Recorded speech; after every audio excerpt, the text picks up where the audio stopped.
On cède donc à la SNCF sur les fins de carrière, la grève des contrôleurs aériens demain. Est-ce le grand chantage avant les Jeux Olympiques? Même si, manifestement, on a déjà cédé, puisque le syndicat majoritaire laisse son préavis de grève pour jeudi. Et ça vient de tomber à l'instant. Est-ce à dire que la direction a cédé? Je n'en sais rien.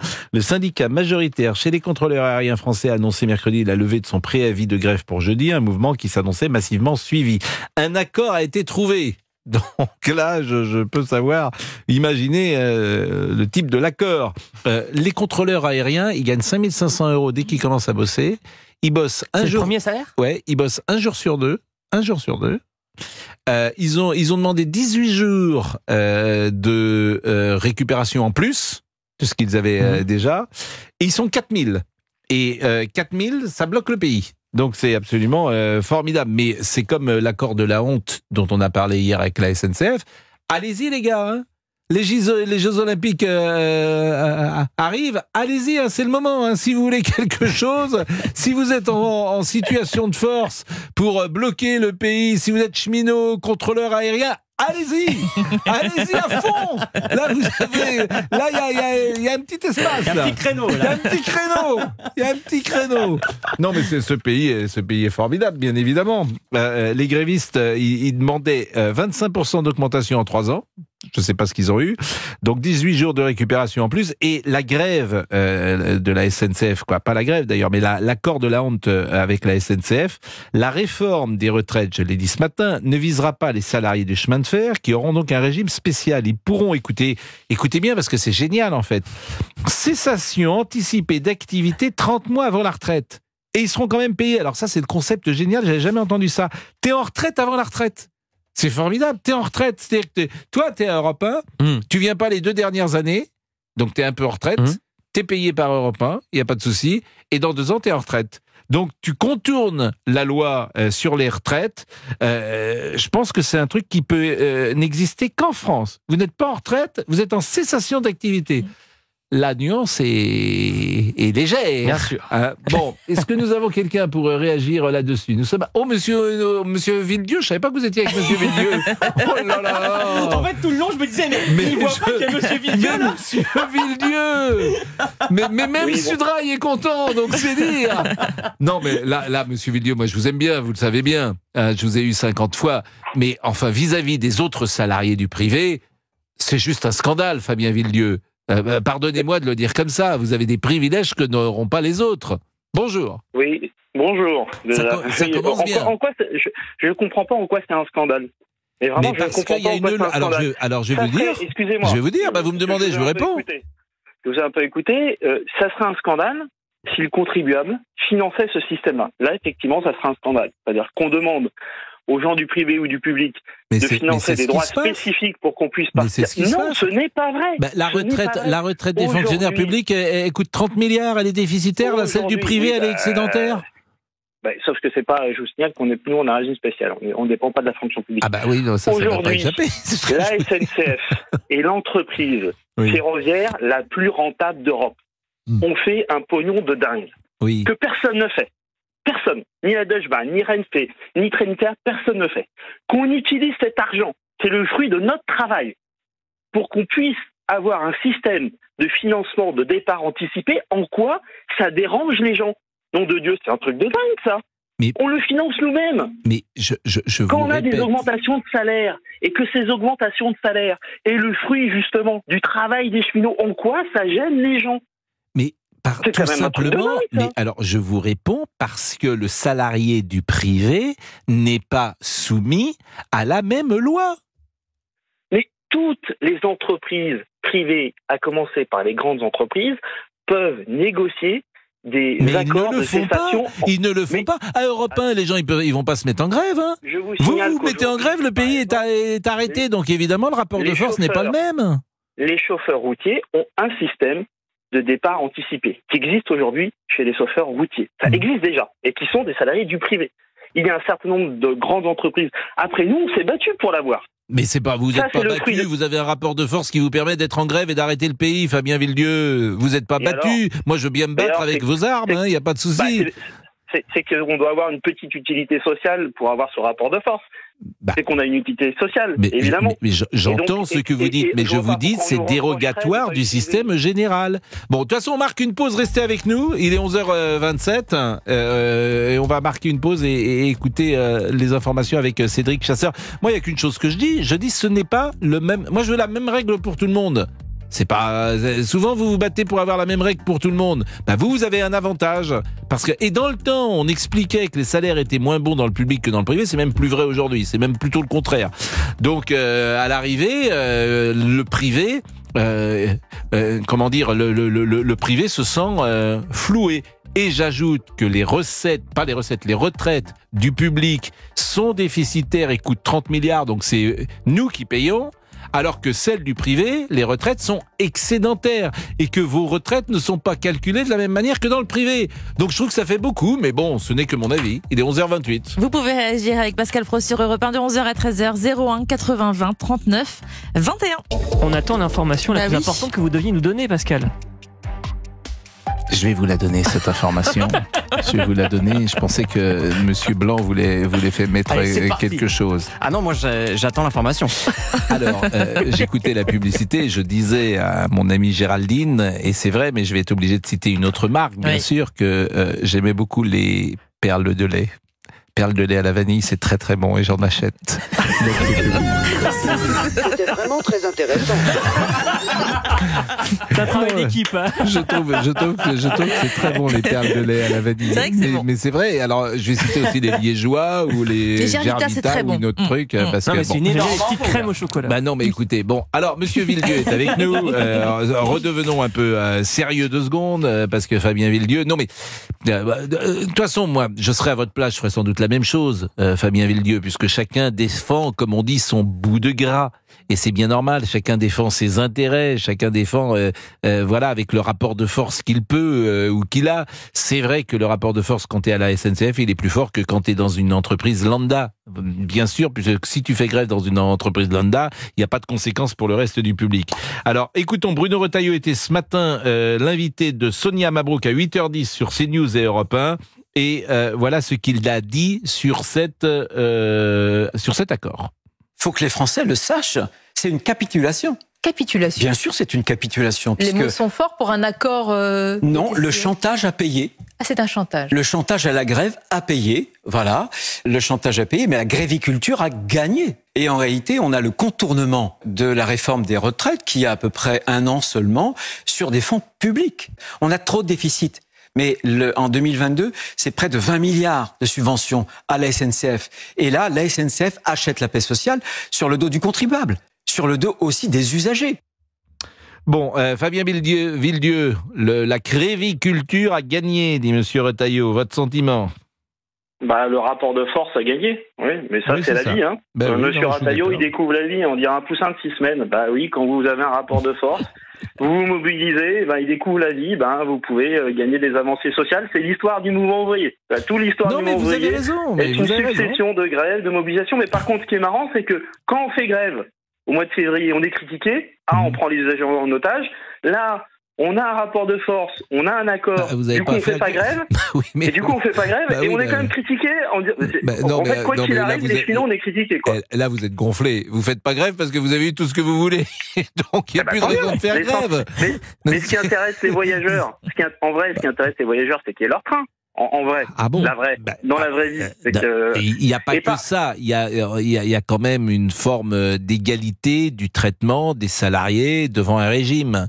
En fait, je trouve qu'il y a un côté bras d'honneur là-dedans. On a tous le même régime. Voilà, tout le monde a le même régime. Les nouveaux embauchés de la SNCF sont au régime général de la sécurité sociale. Par contre, toutes les entreprises et toutes les grandes entreprises peuvent négocier des accords pour atténuer les effets de ces réformes des retraites. C'est ce qui a été fait. La question, ce qui choquerait effectivement, c'est si effectivement le contribuable payait ce système qui nous permet de partir plus tôt. Mais par ailleurs, je tiens à dire à monsieur Bruno Retailleau qui aime bien utiliser les 20 milliards d'argent public qui sont donnés à la SNCF. Donc c'est un petit peu plus compliqué que ça, c'est l'ensemble du réseau. Et aujourd'hui, le réseau est emprunté par plein d'autres compagnies que la SNCF.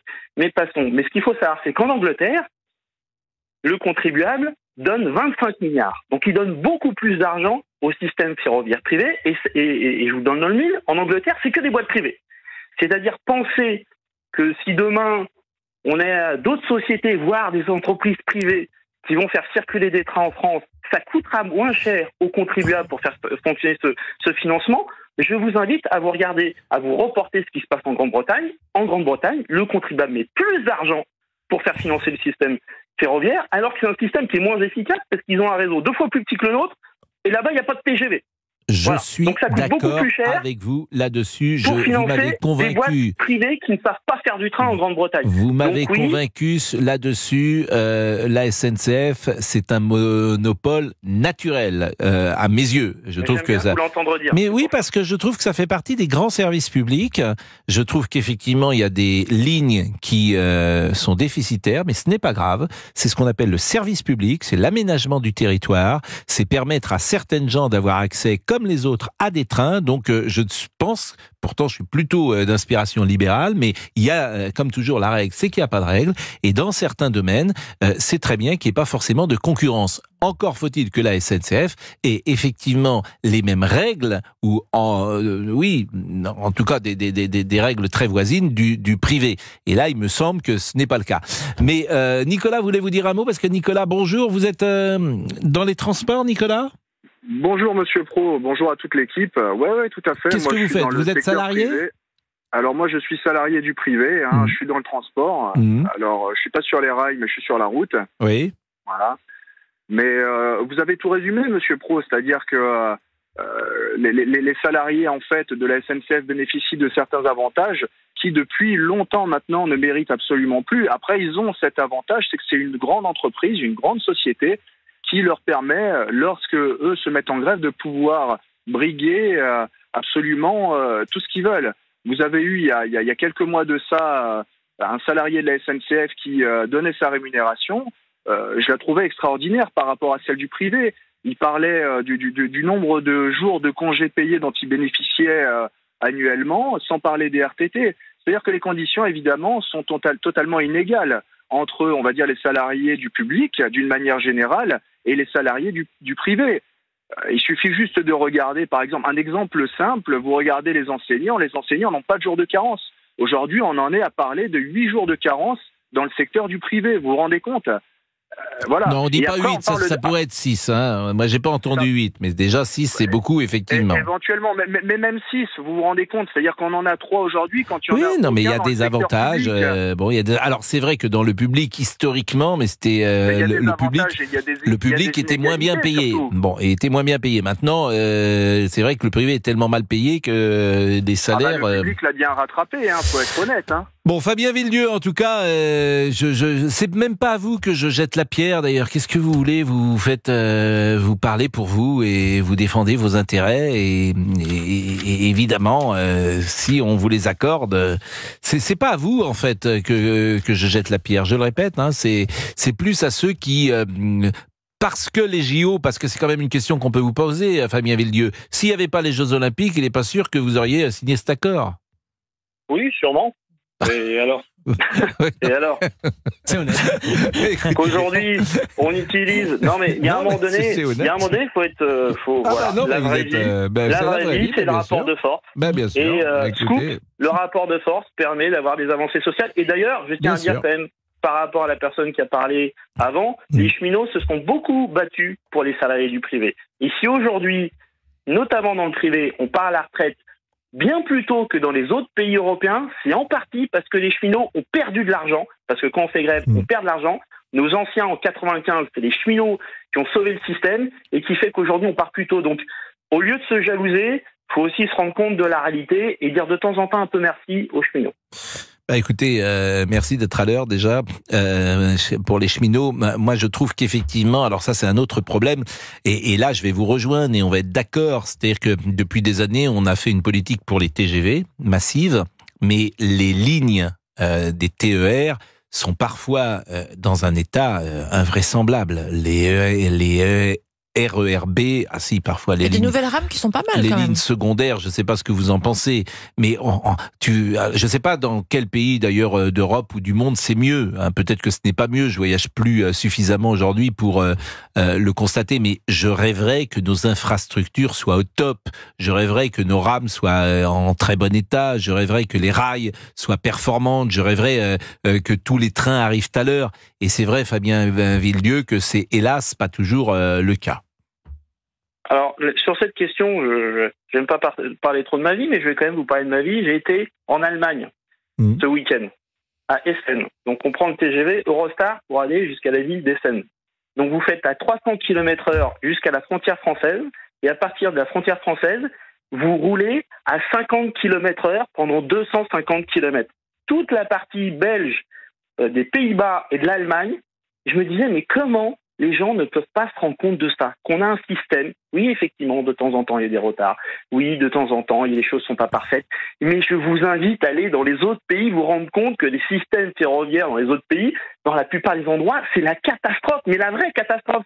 Pas, j'ai mon train, j'ai eu 10 minutes de retard, donc ça va pas. On a un bon système ferroviaire. Vous imaginez qu'aujourd'hui, il y a des gens qui vivent à Reims, qui vivent à Bordeaux, et qui travaillent à Paris, grâce au TGV. Ouais, plus à Reims peut-être qu'à Bordeaux, parce que Bordeaux, quand même, il y a quand même... Mais moi, je mets 2 heures pour aller au boulot. J'habite en banlieue parisienne, je mets 2 heures pour aller au boulot tous les jours. 2 heures aller, 2 heures retour. Non, mais c'est vrai que le TGV, moi, je suis assez d'accord avec vous, puisque je suis familiarisé avec le TGV, puisque je suis très souvent à la gare pour attendre une amie proche, et plus que ça même. Donc, il y a peu de retard. Non, mais c'est vrai, ma fiancée, elle vient régulièrement. Effectivement, elle voyage beaucoup, donc oui, je vais la chercher très souvent, et parce qu'elle voyage beaucoup, et c'est vrai que ça marche globalement. Par exemple, il n'y a pas eu un retard alors je dirais pas d'où elle vient, mais il n'y a pas eu un retard au-delà de 30 minutes depuis que je la connais. C'est jamais arrivé. Ah oui, donc depuis de nombreuses années. Oui, il n'y a jamais eu un retard depuis au-delà d'une demi-heure. Jamais. Donc c'est une statistique. On a tous, évidemment, la peur qu'on a, c'est de passer une nuit dans un train. Et là, ça arrive, et ça arrivera. Quand c'est toi, c'est terrible, bien sûr. Parce que les incidents, il y en aura toujours. Mais c'est pas le problème des TGV. Le problème, c'est effectivement que les lignes parfois secondaires.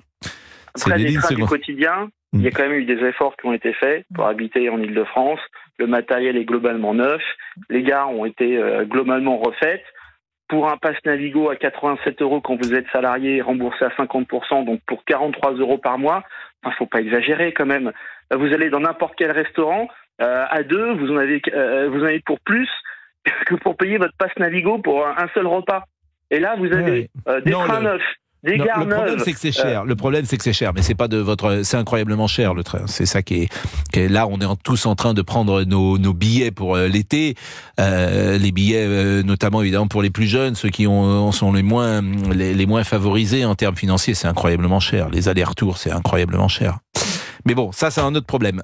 Merci Fabien Villedieu. Vraiment merci. C'est toujours un plaisir, en tout cas, d'échanger avec vous. Que vouliez-vous dire, monsieur ? D'abord, on va voir si vous suivez. Oh non, pas de test, rien, pas aujourd'hui. Non. Ah si, on va voir si vous avez. Qu'est-ce qui va se passer ? Non, s'il vous plaît. Qu'est-ce qui va se passer ? Oui, dites-moi. Qu'est-ce qui va se passer ? Mais qu'est-ce qui va se passer ? Oh là là. Ah oui. Oh, qu'est-ce qui va se passer ? Dans 14 minutes. Non, j'ai pas entendu. Mais vous lui avez dit. Non. Alors, mais Pascal, pour être honnête, vraiment, c'est mon cerveau, c'est uniquement mon cerveau. Dans 14 minutes, mesdames et messieurs, ça bascule. On est mercredi. Ça bascule le mercredi à 12h. Interligueré, hein. Ça va vite là-haut, hein. C'est le TGV dans ma tête. Bon, allez. Qu'est-ce qu'on fait ? 2-3 messages ou... Oui, allons-y. Bon, c'est parti pour Yves. La SNCF a un pouvoir dans ce pays qui est bien trop important. Il va falloir réfléchir à une manière de le réduire. Et Annie, enfin, ils se servent de tous les grands événements en France pour négocier leurs petits intérêts personnels. Voilà, Pascal. Et oui, il m'a est écouté 11h46. Oui. C'est vrai que ça bascule. On a fait le jingle, ça bascule ou pas? Alors je rappelle bien sûr, parce que ceux qui ne sont pas là à chaque fois, le mercredi à 12h, vous passez d'une partie de la semaine à l'autre semaine et vous vous dirigez vers le week-end.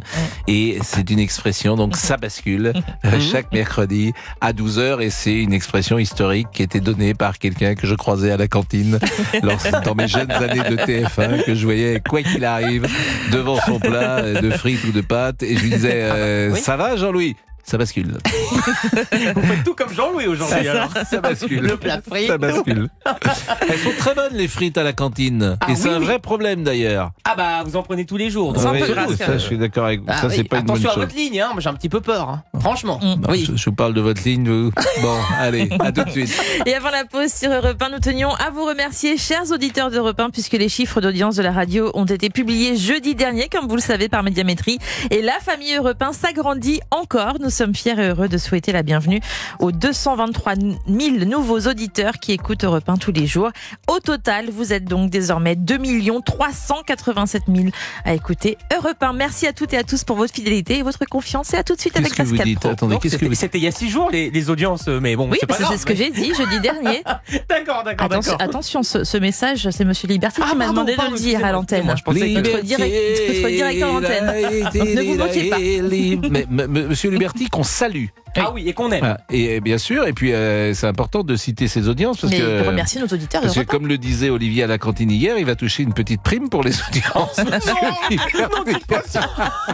Non, ça c'est pas bien. Si vous l'avez dit, il va toucher une petite prime. Ne dites pas ça, c'est pas vrai. Ça, vous l'avez dit. Passer pour un mec là. Vous l'avez dit. Ça, vous l'avez déjà entendu en tout cas. Tout de suite. C'est un peu grâce à nous. 11h13. C'est la journée mondiale de l'infidélité, mais ne prenez pas l'infidélité forcément amoureuse. Amicale aussi. Oui, et puis on peut être infidèle par exemple à ses habitudes, on peut changer ses habitudes aujourd'hui, on peut faire des choses différentes, etc. Donc si, et puis effectivement, peut-être y a-t-il parmi vous des gens qui sont structurellement infidèles, notamment en amour, mais aussi peut-être au travail, peut-être en amitié, et c'est intéressant de les écouter. Donc vous pouvez nous appeler, et on rappelle le numéro... Tout de suite, 01 80 20 39 21. Bon, je ne sais pas si vous êtes infidèle vous-même en général, si vous avez un tempérament infidèle. Parce que quand on est infidèle un peu en tout. Forcément, je ne sais pas, Monsieur Boubouk, si vous êtes infidèle. J'ai pas encore eu l'occasion. Pour ça, faut avoir quelqu'un. Oui, c'est le problème. Et vous? Moi, je suis fidèle. Je suis fidèle. Contrôleur aérien, le syndicat majoritaire lève son préavis de grève pour jeudi. On a le sentiment effectivement que l'État a dû céder, en tout cas dans les contacts avec ces syndicats. Je ne sais pas d'ailleurs qui négociait précisément, mais nous sommes avec Yanis, qui a 25 ans, qui est commercial. Bonjour Yanis, puisque votre vol devait être annulé, mais peut-être qu'il va être finalement programmé, votre vol. Bonjour. Bonjour Pascal. Écoutez, en fait, c'est ce qui s'est passé ce matin, mais là, ça c'est une info qui a été donnée dans l'heure précédente, là, vraiment oui. dans l'heure, ça a été donné qu'apparemment maintenant c'est annulé. En fait, j'ai appelé ce matin parce que moi, du coup, j'avais mon vol le jeudi pour Dublin, donc le lendemain, là, demain pour Dublin, j'avais un vol. Ça a été dit que c'était du coup qu'il y avait la grève. Ensuite, ils ont réannulé. Donc, j'avais appelé avant qu'ils annulent la grève. Donc, j'ai appelé pour savoir si le vol était annulé. Donc, il était bien annulé. Et maintenant, la grève est levée et le vol est toujours annulé, heureusement. Donc, il y aura. Pourquoi à mon vous avis, dites heureusement? Parce que j'ai repris un autre vol. Du coup, vu qu'on m'a dit qu'il était annulé, j'ai décalé mon vol. J'ai pris un autre. Mais à mon avis. Là, même avec le fait qu'ils aient levé la grève, il y aura quasiment personne qui prendront leur vol demain. Mais pourquoi? Je pense que la plupart des gens ont annulé. S'ils ont eu l'intelligence de le faire, je pense que les gens l'ont fait. Ah oui, c'est possible. Et en plus, mais vous, par exemple, l'autre vol, vous ne l'avez pas pris demain? Vous ne l'avez pas pris demain? Non, du coup, non. Je l'avais redécalé. Qu'est-ce que vous allez faire à Dublin?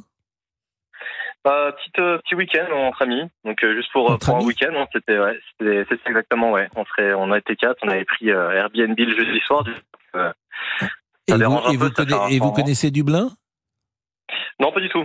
Donc, et régulièrement vous êtes alors 4 garçons, vous êtes en couple, comment ça se passe?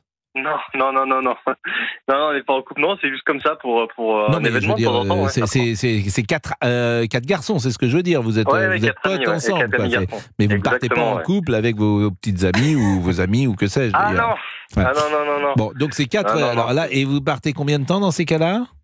Quand vous faites un petit week-end, juste un week-end. Donc vous faites samedi, dimanche. Jeudi. C'est ça, exactement. Ouais. Et alors, c'est quoi le programme?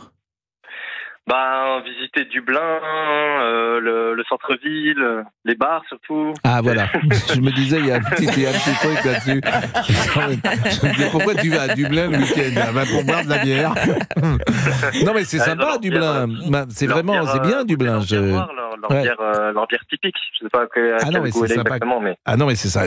L'Irlande, c'est plutôt agréable. La ville aussi est agréable. Sinon on serait pas parti. Non mais puis vous aimez voyager?